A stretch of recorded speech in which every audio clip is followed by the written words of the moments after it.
자, 여기 비만 추리를 제가 좀 그려봤어요. 그까짓 거 뭐 뚱뚱하면 어때? 이렇게 생각을 하는데 그 복부가 뚱뚱한 지방질로 채워져 있을 때에 여기서부터 수많은 질병이라고 하는 가지들이 싹이 튼다라고 하는 사실을 알면은 야, 이거 다른 건 몰라도 복부 지방만큼은 해결을 해야 되겠구나, 그런 생각이 들 수 있을 것입니다. 자, 먼저 비만이라고 하는 뿌리에서 한 가지가 올라오는데 여기 복부에 지방이 이렇게 차고 넘칠 정도였다고 하면은 틀림없이 음식을 먹어서 지방질이 제일 먼저 들어오는 것은 혈관 아니겠습니까? 그러니까 혈관에도 지방질이 차고 넘칠 거예요. 고지혈증이 당연히 싹이 틀 수밖에 없을 것입니다. 이렇게 이 지방질이 혈관에 끈적끈적하게 많이 흘러다니면 이게 뇌에 있는 가느다란 혈관에서 떡하니 막힐 가능성이 있을 것 아니겠습니까? 뇌경색과 같은 뇌졸중이 찾아올 수가 있는 것입니다. 또 이렇게 끈적끈적한 피를 심장이 품어주려면 얼마나 힘들겠습니까? 심장에 있는 그 근육에 피를 공급해주는 임금님 관처럼 심장을 싸고 있는 관상동맥이라고 하는 게 있는데 여기에도 기름기가 넘칠 거예요. 혈액순환이 잘 안 될 겁니다. 그래서 우선은 어떻게 피를 좀 잘 공급해주기 위해서 그 혈관 벽에다가 이 지방질들을 붙여주는 일들을 하게 될 거예요. 그러면 이 관상동맥이 점점점 내면적이 좁아져서 협심증이 생깁니다. 협심증이 생겨서 충분한 피를 품어주지 못할 때에 계단을 올라간다든지 아니면 달리기를 한다든지 평상시 걸어갈 때는 괜찮지만 더 많은 피를 필요로 될 때는 관상동맥에서 많은 피를 심장 근육으로 보내줘야 되는데 이게 좁아져서 피가 공급되지 못하고 산소가 부족해집니다. 그러면 이 근육에서 산소가 부족해지면 통증이 느껴지게 돼 있어요. 협심증의 발작이 일어날 수 있다고 하는 것입니다. 또 그 혈관이 좁아지다 못해 어느 날 딱 막혀버리는 날도 있겠죠. 그러면 그 심장의 관상동맥이 막히면 그 다음 부분의 근육은 영양분을 공급받을 수가 없어요. 그럼 딱딱하게 굳어지는 현상이 나타납니다. 그래서 심근경색증이 생겨요. 어느 순간 산소가 공급되지 않으면서 통증과 함께 쓰러집니다. 이렇게 여러 가지 질병이 비만이라고 하는 뿌리에서부터 올라온다는 것입니다. 그것으로 끝나는 것이 아닙니다. 또 다른 가지가 올라옵니다. 바로 이렇게 아랫배에 지방질이 쌓여질 정도라고 하면은 지방을 합성해 주는 이 간이라고 하는 장기에도 지방이 차고 넘칠 것 아니겠습니까? 그러면 지방간이 생길 거예요. 간에 기름기가 끼어버리기 때문에 아까 얘기한 것처럼 간 기능이 떨어지게 돼 있습니다.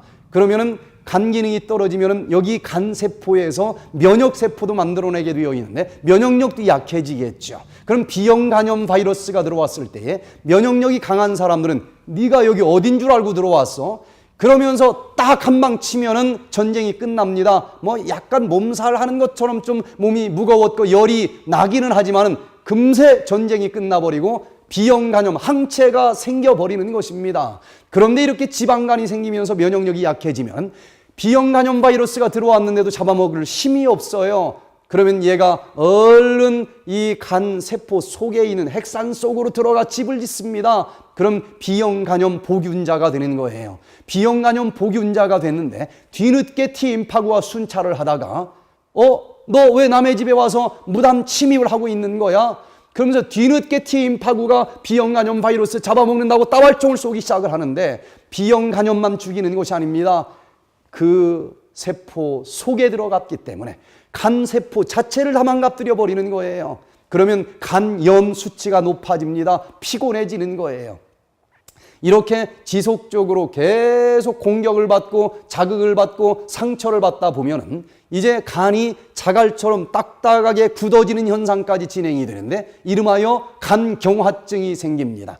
그 자극을 견디다 못해 최종적으로는 간암으로까지 진행될 가능성이 높아진다는 것입니다. 자, 이것으로 끝나는 것이 아닙니다.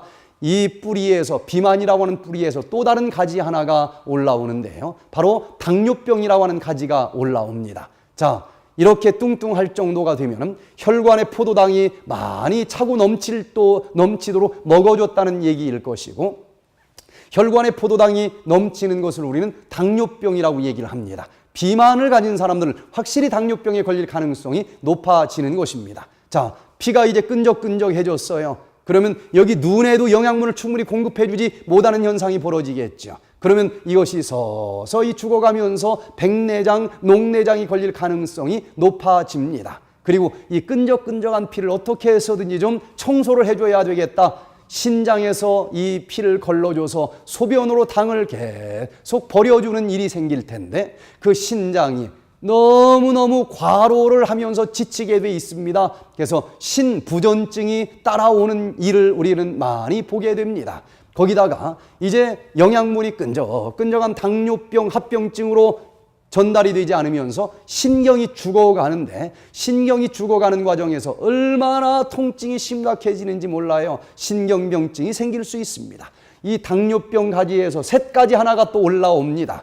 당뇨병이 되면 피가 끈적해질 것이고 여기 뇌세포로 피가 충분히 공급되지 못하면서 어느 날 끈적끈적한 피가 딱 막히는 날도 오겠죠. 그러면은 뇌졸중이라고 하는 것이 열매 맺게 되어 있습니다. 자, 그렇게 끈적끈적한 피가 이 관상 동맥에 달라붙게 되고 그러면 그 혈관이 좁아지면서 이 협심증이 오고 어느 날 끈적끈적한 피가 딱 막히면은 그 이하 심장의 근육은 딱딱하게 굳어지는 심근경색증이 찾아올 수도 있을 것입니다. 또 끈적끈적한 피가 이 눈에 있는 망막에 충분한 영양분을 공급해주지 못하고 그 혈관이 터지면서 피가 나올 수도 있어요. 망막 혈증이 찾아오면서 시력이 어두워지고 나중에는 깜깜한 장님이 되는 경우도 있습니다.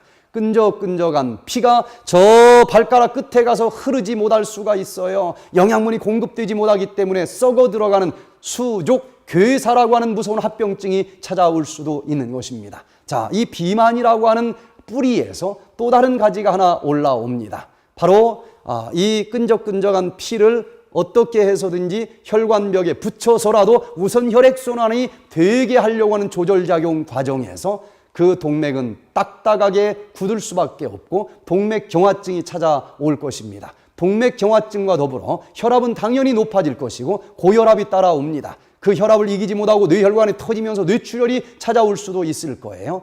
결국은 심장의 근육도 무리가 되고 좁아지고 막히면서 심근경색증이 찾아올 것입니다. 또 다른 가지를 하나 볼까요? 너무너무 몸무게가 무겁다 보니까 관절이 견딜 수가 없어요. 관절이 망가집니다. 관절에 통증이 오고 관절염이 심해지는 것입니다. 그리고 그렇게 뚱뚱할 정도가 됐다고 하면 고기 단백질을 많이 먹었다는 얘기가 될 것인데 그 단백질이 분해되면서 퓨린체라고 하는 찌꺼기가 나옵니다. 그 요산, 퓨린체 이것이 흘러다니다가 엄지발가락 요 마디 사이에 쌓이는데 유리 조각처럼 뾰족하게 침착이 됩니다. 그래서 살짝만 스쳐도 너무너무 통증이 심한 통풍이 옵니다. 통풍은 고기 먹는 그 생활 습관에서부터 찾아온다라고 이야기할 수가 있겠습니다. 자, 이제 또 다른 심각한 가지가 하나 올라오는데요. 비만으로부터 올라온 가지 중에 하나는 호르몬이 균형을 이루지 못하면서 월경불순이 찾아올 수 있고 그로 인해서 불임증 환자가 될 수 있습니다. 백투에덴에 와서 다이어트를 한 다음에 10년 만에 임신 성공했습니다 라는 주인공들을 우리가 보게 됩니다. 또 이렇게 호르몬이 이 균형을 잃어버리면서 성기능 장애라고 하는 심각한 질병이 싹이 틀 수도 있고요. 마지막 최종적으로 이렇게 뚱뚱하게 살다 보면은 결국은 마음에 우울증이 찾아올 수밖에 없다는 것도 알게 됩니다. 자, 비만 그냥 대충 안고 살아갈 그런 질병이 아닙니다. 이것 때문에 얼마나 많은 종류의 질병들이 싹이 트는지를 여러분들이 꼭 이해하시고 비만만큼은 꼭 해결을 하시게 되기를 바랍니다.